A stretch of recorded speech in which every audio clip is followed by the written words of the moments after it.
Bonjour à tous, je vous souhaite la bienvenue. Je m'appelle Robert Saya, je suis formateur donc, à l'Institut de Coaching à Genève. Je suis coach professionnel certifié, je suis un coach PCC et j'ai une expérience dans le domaine du coaching et du management, ce qui me fait naturellement aborder ce sujet-là.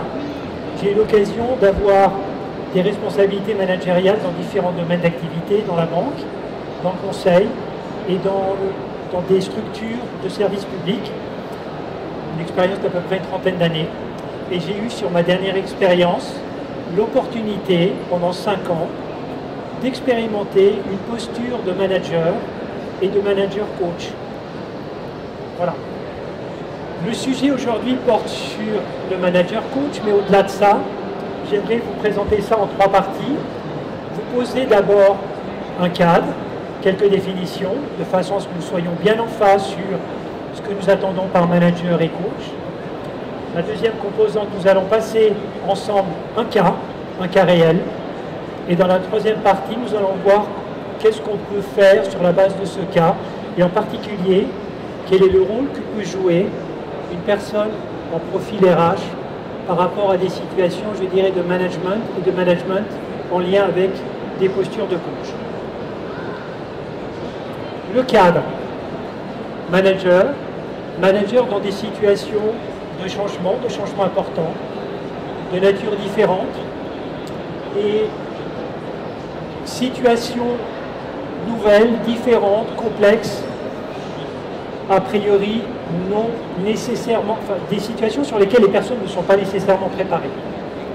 Et en ça, effectivement, ils peuvent être en situation de solliciter les ressources humaines à plusieurs titres, à titre de conseil, à titre de coach également, parce qu'un certain nombre de RH ont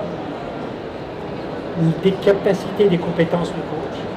Et sur la base de ça aussi, il y a des coachs à la fois internes ou externes à des entreprises qui peuvent être sollicités dans le cadre de situations managériales complexes.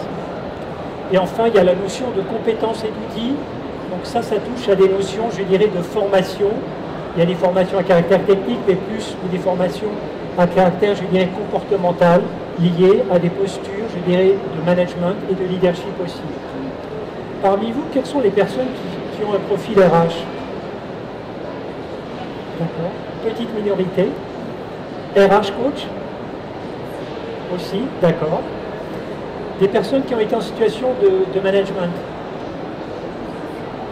Grande majorité. Et de management avec une posture de coach. D'accord.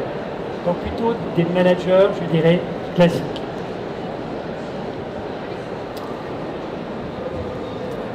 Ce que je voudrais voir avec vous, c'est au-delà des définitions de management, auxquelles vous êtes certainement très familiers. Pour moi, des situations de management sont surtout liées à, je dirais, un concret, des aspects pratiques. Un manager est en situation de gérer divers cas de figure. Ça peut partir, je dirais, des aspects stratégiques, des aspects financiers, des aspects de gestion humaine, jusqu'à des aspects très opérationnels. Un coach, lui, va amener effectivement dans une définition de coach pur, ça va être plus dans une posture d'accompagnement de personnes qui ont besoin de sortir d'une situation dans laquelle ils sont potentiellement empêtrés, sur lesquels ils n'ont pas d'éléments de solution. C'est un accompagnement qui permet à ces personnes d'aller chercher en eux des ressources et des solutions qui sont là, soit en lien avec leur passé, soit en lien avec le présent et dans une optique de développement dans le futur.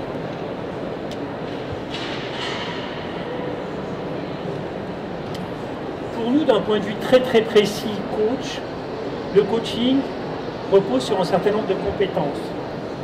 La première est cette capacité à accueillir. Ce sont peut-être des choses évidentes, je tenais à les rappeler de façon à ce que nous ayons tous le même vocabulaire. Capacité à créer une connexion. Il ne suffit pas simplement d'accueillir les gens, créer un contact, d'aller justement dans cet aspect de connexion qui permet aux personnes de se synchroniser et d'être sur la même longueur d'onde.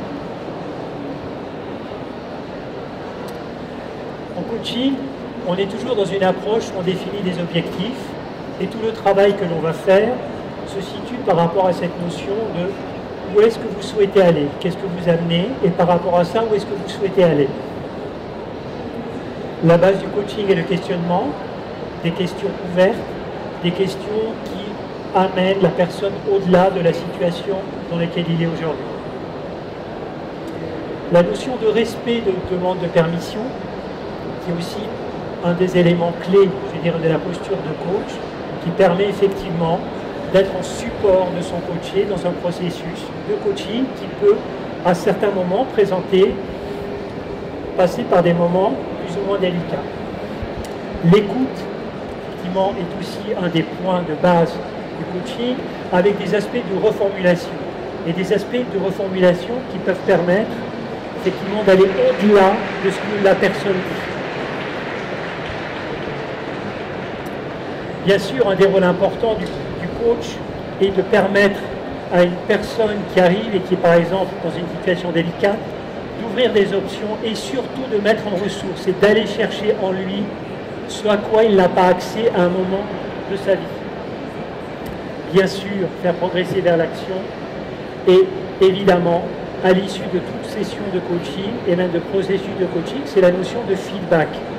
C'est de s'assurer que le coach et le coaché sont bien sur la même longueur d'onde et qu'il y a un retour qui permet à la fois au coaché de savoir où est-ce qu'il en est, qu'est-ce qu'il retient de ça, et aussi au coach d'améliorer, je dirais, sa posture et, je dirais, son expérience et ses connaissances pratiques de coaching.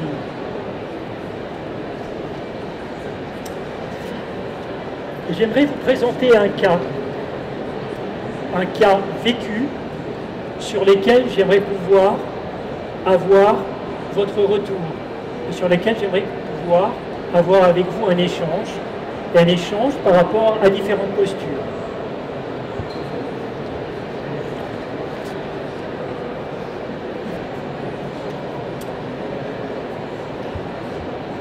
Il s'agit d'un cas dans une entreprise de plus de 10 000 personnes, un service, je dirais, qui a une particularité, c'est de développer des nouveaux produits et des produits qui sont des produits à très forte valeur ajoutée et qui représentent, je dirais, un objectif, je dirais, de développement commercial important. Une personne qui est reconnue pour ses compétences à la fois, je dirais, techniques et aussi pour son esprit collaboratif est nommée à la tête d'une équipe de 50 personnes suite au départ précipité du responsable de ce service. Cette personne n'a pas d'expérience managériale de ce type-là. Et cette personne est confrontée à une situation délicate. L'équipe a doublé en 2 ans et cette équipe a un objectif de triplement de chiffre d'affaires dans les 3 années à venir. Cette personne, donc, est dans une situation complètement nouvelle qui dépasse tout ce qu'il a pu vivre jusqu'à présent. Son plus proche collaborateur et ami commence à présenter quelques signes de démotivation importants. Il commence à être de plus en plus souvent absent, quelques jours, une semaine, quelques semaines et des mois. Notre manager nouvellement promu ne sait pas comment gérer cette situation et il ne fait rien. Absence de dialogue, je dirais distance de plus en plus forte, malaise bien sûr entre les 2 personnes, mais au-delà malaise au sein de ce service, et malaise qui détend aussi au niveau de toute l'entreprise, parce que ce service est un petit peu, je dirais, un service fer de lance qui développe et promeut en interne et vis-à-vis de l'externe, mais des produits à très forte valeur ajoutée. Ils sont dans une situation où ils ne parlent plus. Le manager est en situation de considérer cette situation comme une rupture de lien de confiance. Il ne sait plus quoi faire et au bout de 3 mois, il décide d'aller voir son DRH et de faire le point avec lui sur quelles sont les solutions ou les options envisagées et comment concrètement il peut, face à ce collaborateur avec qui il n'a plus de contact, essayer de trouver quelque chose auquel aujourd'hui il n'a pas eu accès. Le DRH reçoit le collaborateur, il demande à le voir avec l'autorisation du manager. Le diagnostic est, du point de vue du collaborateur, mobile et rupture, je dirais, du lien de confiance, du point de vue du collaborateur. Et du point de vue du manager, c'est une notion de manque d'engagement et, je dirais, un motif de licenciement quand même très proche. Alors les questions que j'aimerais pouvoir vous poser par rapport à cette situation. Comment est-ce que vous aborderiez cette situation en tant que manager coach? J'ai cru comprendre que vous étiez une majorité de managers parmi vous, et certains d'entre vous ayant cette posture de coach. Quelles sont les idées que vous avez qui vous viennent comme ça naturellement? Vous avez la chance de pouvoir vous exprimer avec un micro. Ça vous laisse sans voix. Je ne peux pas l'imaginer. Des idées comme ça, chaud. Bravo de prendre le relais. Merci. Merci, bonjour. Moi, je pensais peut-être interroger le manager et lui demander quels étaient justement ses objectifs, ses attentes en lien avec ce collaborateur absent. Donc, d'interroger son collaborateur, c'est ça? Interroger le manager, pour comprendre qu'est-ce que vous attendez de cette situation, déjà, comprendre dans quel état il se trouve par rapport à cette situation, et ensuite dire, bon, ben, voilà la situation. Qu'est-ce que vous attendez par rapport à... Quel est votre objectif par rapport à ce collaborateur? Formuler un objectif et ensuite partir de là. Donc ça serait une relation avec son DRH plutôt, oui. Hein? D'accord, oui. Ok. Oui, je vous en prie. Alors moi je vois deux problématiques. Je vois la problématique du manager qui a été mis en place comme manager. Il n'a pas tout à fait les compétences de management. Oui. Là je pense que la société aurait dû lui donner une formation qui va avec et le suivre lui parce qu'il se retrouve face à quelque chose qu'il ne maîtrise pas. Maintenant par rapport à son proche collègue qui est apparemment un ami, ce qui est absolument étonnant c'est que s'il y a ce lien amical, il aurait pu en parler tout de suite, dès le début, il attend plusieurs mois. Ils ne se sont pas parlé, il manque quelque chose là. C'est étonnant qu'il n'y ait pas eu de communication. Et puis il appelle beaucoup trop tard le DRH. Oui. Le DRH il doit être appelé au moment où il sent qu'il y a malaise, il faut appeler les RH. Voilà. Merci beaucoup. On reviendra là-dessus, c'est un point important. Autre partage. Autre idée.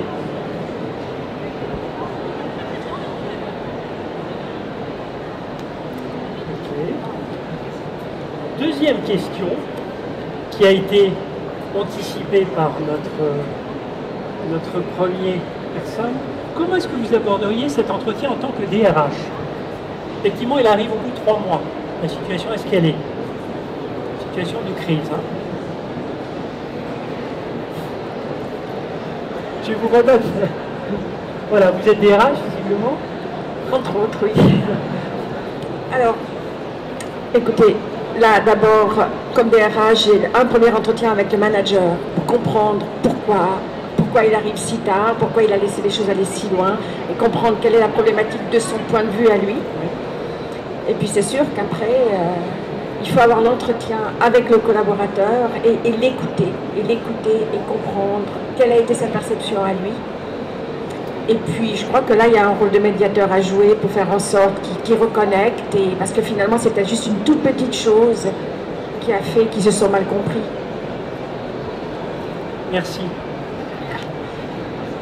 Votre participation, d'un point de vue d'un DRH averti et confirmé, junior. Retour sur ce qui s'est passé entre le DRH et le manager.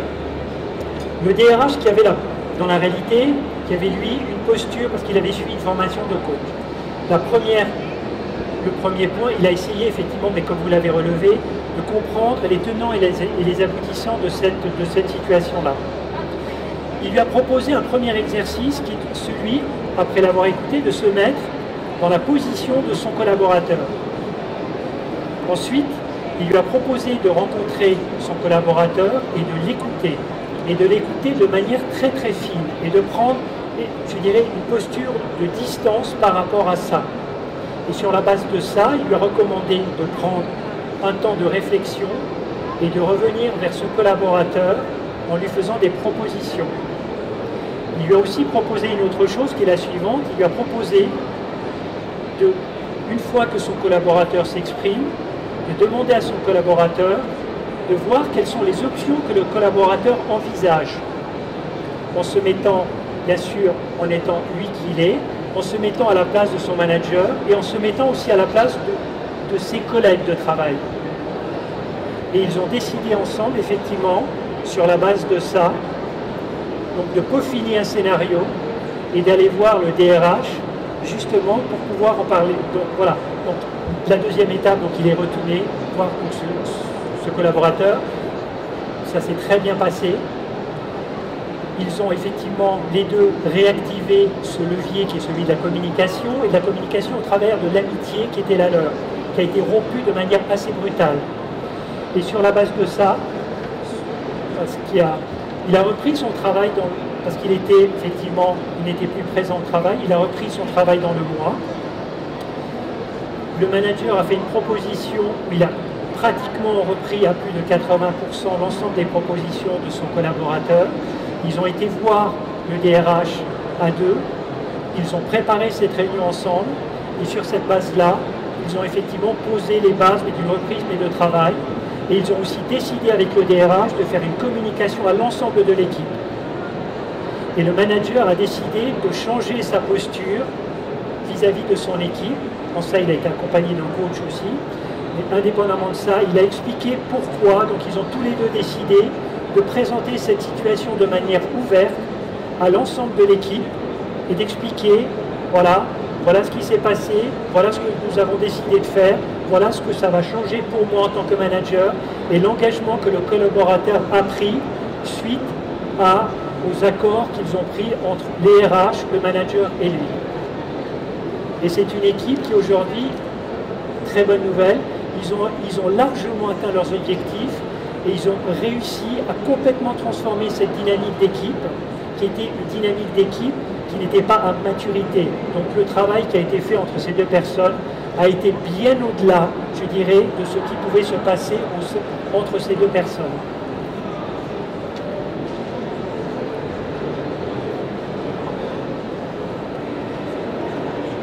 Un manager, effectivement, sans autre compétence de coach, est soumis à une diversité, je dirais, de situations. Un manager ayant une posture de coach peut effectivement être soumis à une diversité, je dirais, de situations. Je vous en cite comme ça en vrac, ça n'a pas de caractère exhaustif. Donc un manager et au quotidien est soumis à l'ensemble de ces situations qui sont souvent des situations complexes. Et la question qu'on peut se poser, est-ce qu'un manager coach et qui développe des compétences de coach doit-il nécessairement dans toutes ces situations activer ses compétences ou cette posture de coach? La réponse est non, pas nécessairement. Vous avez des collaborateurs qui peuvent être en situation de vous dire, et je l'ai vécu à titre personnel, je reconnais ta posture de coach, mais ce que j'attends de toi, c'est que tu décides. Je n'ai pas en moi les éléments pour pouvoir le faire, donc fais-le pour moi. Donc c'est laisser créer cette relation de confiance et de proximité qui va au-delà du lien hiérarchique pour permettre justement de développer ces postures soit chez ses collaborateurs ou d'être renforcé soi-même dans sa posture de manager, dans ses compétences de coach. Et c'est un apprentissage, je dirais, du quotidien. Un échange, un partage sur ce sujet-là par rapport à cette population de managers nombreux.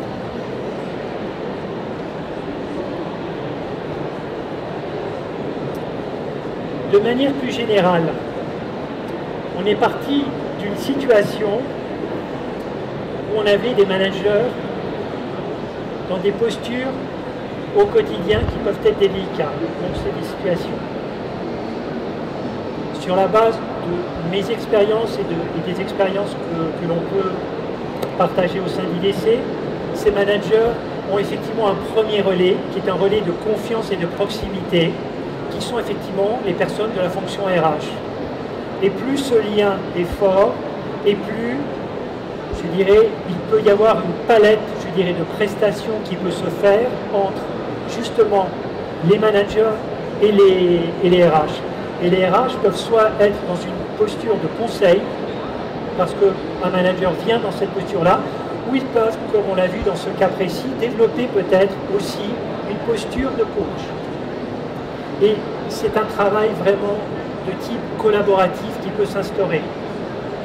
Et ensuite, effectivement, les RH peuvent activer, dans un deuxième temps, des coachs qui peuvent, alors soit des coachs en interne ou en externe à l'entreprise, qui peuvent effectivement permettre à ce manager d'aller au-delà de la situation qu'il vit aujourd'hui.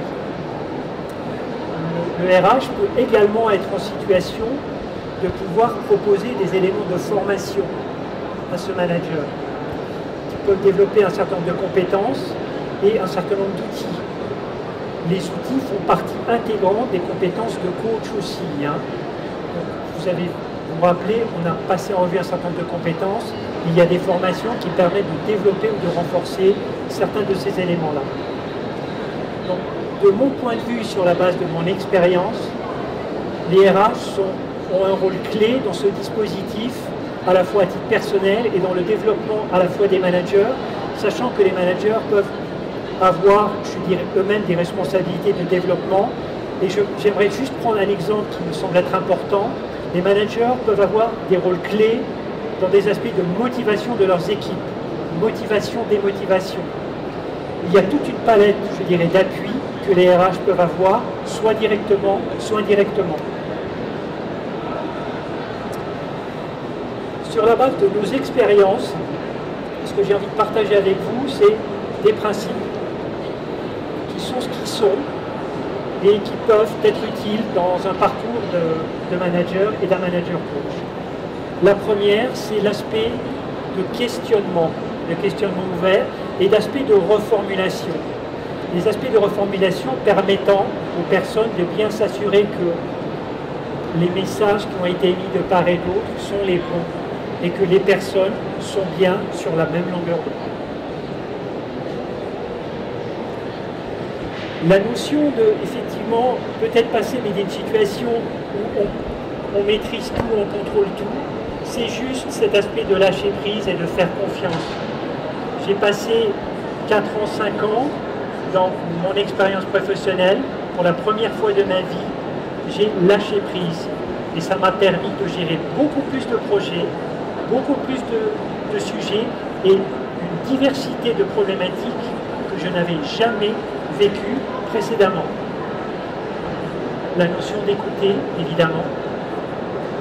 La notion d'aller à la rencontre de ses collaborateurs, d'identifier leurs besoins et d'aller dans la mesure du possible dans des aspects de développement, je dirais, de ce qu'ils ont et de ce que vous percevez. Et là, c'est vraiment aller à la rencontre, je dirais, de leur potentiel, de ce qu'ils sont vraiment. Et la posture de coach permet véritablement de développer ça, d'être à l'écoute, je dirais, de ses capacités. Bien sûr, la réussite, les succès à la fois à titre individuel, les managers sont des responsables, je dirais, de gestion d'équipe, de motivation d'équipe, de facilitation de processus, par exemple de communication au sein d'une équipe, c'est mettre en avant les succès, les réussites des individus et de l'équipe qui est portée par, justement, les individus. Ce que j'ai appris aussi, c'est la notion d'apprentissage. Nous pouvons partager, à partir du moment où nous partageons des situations, en particulier des échecs, des erreurs, et que ceci peut être mis à plat et partagé largement, ce sont des éléments qui permettent à la fois aux managers, aux individus et aux équipes d'aller bien au-delà de leur potentialité. Bien sûr, d'interroger les collaborateurs et de prendre leurs solutions. dans beaucoup de situations, à partir du moment où on lâche prise et on va dans un aspect de délégation, on peut effectivement créer une motivation ou un engagement d'une grande majorité de collaborateurs que l'on n'avait pas. Parce que là, vraiment, on va dans le sens de leur talent. Et on est à l'écoute, on les valorise, et c'est toujours très intéressant.